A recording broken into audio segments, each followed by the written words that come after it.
नमस्कार, रसस्वादन किचनमध्ये आपणा सर्वांचं खूप खूप स्वागत। आज मी करते आहे मिश्र डाळींची इडली।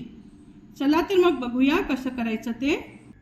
त्यासाठी घेतलेलं साहित्य आहे तांदूळ आणि इतर डाळी।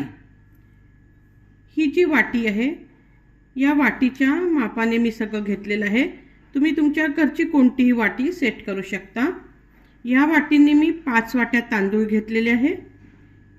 त्याच्यानंतर 1 वाटी हरभरा डाळ, 1 वाटी मुगाचा सोला, अर्धी वाटी मसूर डाळ आणि 1 वाटी पोहे घेतले। हे जाडे पोहे आहेत जे आपण पोह्यांसाठी वापरतो, आणि 1 टीस्पून मेथी दाणा। हे सगळं साहित्य हा मेथी दाणा मी तांदूळातच टाकून भिजायला टाकला होता। हे सगळं जे साहित्य आहे तांदूळ आणि या सर्व डाळी मी 5 तास भिजत टाकल्या।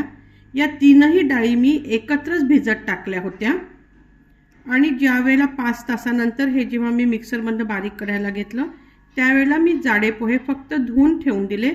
ते 5 मिनिटात तसेच फुलून जातात।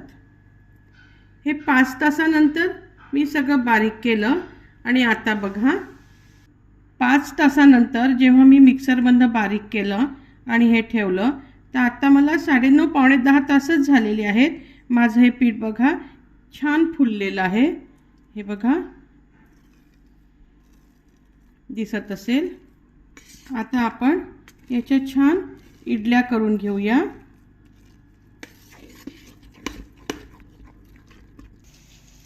हे पहा, मी असं आपल्याला किती इडल्या पाहिजे त्याप्रमाणे एका भांड्यात आपण जे पीठ आहे ते काढून घ्यायचं, आणि तेही बघून घ्यायचं की खूप घट्ट आहे पातळ आहे कसं आहे।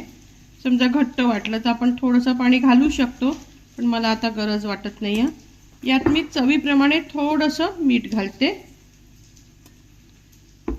तिकडे मी इडलीचा कुकर पाणी घालून गॅसवर गरम करायला ठेवून दिलेला आहे। आता ह्या सगळ्या इडल्या मी लावते आणि 12 मिनिटं मी त्या इडल्या वाफवून घेणार आहे। आपण आता इडली स्टँडमध्ये इडल्या टाकूया।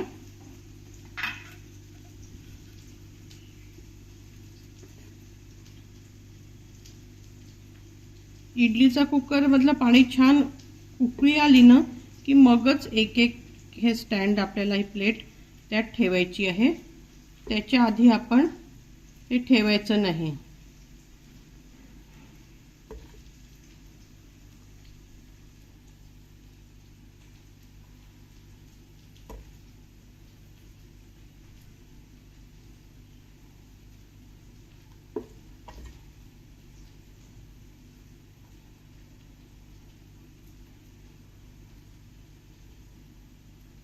आता मी हे सगळे भरून मी आता माझं छान पाणी यायला उकळी आलेली आहे।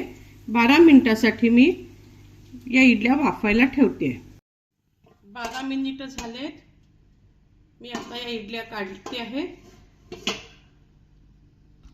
हे बघा आपल्या किती छान अशा इडल्या झालेल्या आहेत। आता मी हे पहा किती सहज निघतायत, काहीच त्याला हे नाही आहे। प्रत्येक इडली पण अशी सहज निघून राहिली आहे, कुठे खाली काहीही चिकटलेलं नाही आहे। इतक्या सुंदर आणि पौष्टिक, मुख्य म्हणजे कारण ह्यात आपल्या पोटात हे इडली खाताना हे पूर्णान्नच झालंय बघा। कारण इडली म्हणजे भात तांदूळाला, त्याच्यानंतर आपण हरभरा डाळ, मुगाची डाळ, मसूर या 3 डाळी, पोहे घातलेले आहेत, आणि त्याचबरोबर आपण आता तुरीच्या डाळीचा आपण वरण सांबार करणार।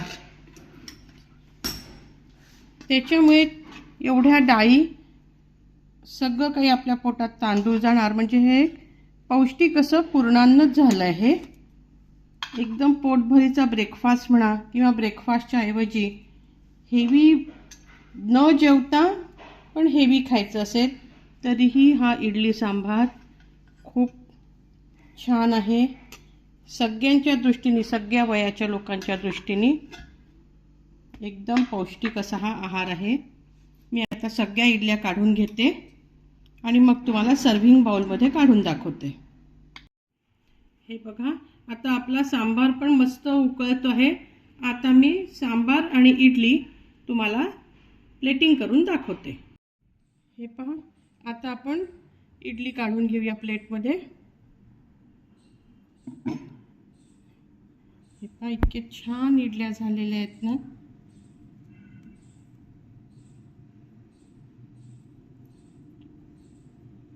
हा सांबार आणि इडली। सांबारमध्ये पण पहा, मी जे म्हटलं तुम्हाला पौष्टिक सत्वयुक्त आणि तुरीच्या डाळीचं जे आपण सांबार करतो त्यात किती भाज्या जातात पहा। शेवग्याच्या शेंगा आहे, लाल भोपळा आहे, दुधी भोपळा आहे, वांगे आहे, मुळा आहे, टोमॅटो आहे, कांदा आहे, अशा खूप साऱ्या प्रकारच्या सगळ्या भाज्याही आपल्या पोटात जातात आणि इतक्या डाळी आणि तांदूळ, त्याच्यामुळे हे मी पूर्णान्न म्हटलं। आता बघा, मी एक इडली तुम्हाला तोडून दाखवते, किती छान। हे पहा, किती आतून छान जाळीदार आणि अशी सुंदर झाली, जशी नॉर्मल इडली होते ना अगदी तशीच। पण ज्यांना उडदाची डाळ पचायला जड असते किंवा पथ्य असतात, ही डाळ खाऊ नका, तर त्यांच्यासाठी ही इडली अगदी पौष्टिक असा आहार आहे। तुम्ही पण करून बघा, तेव्हा तुम्हालाही लक्षात येईल की या इडलीची चव नुसती इडली खायला देखील फार सुंदर लागते।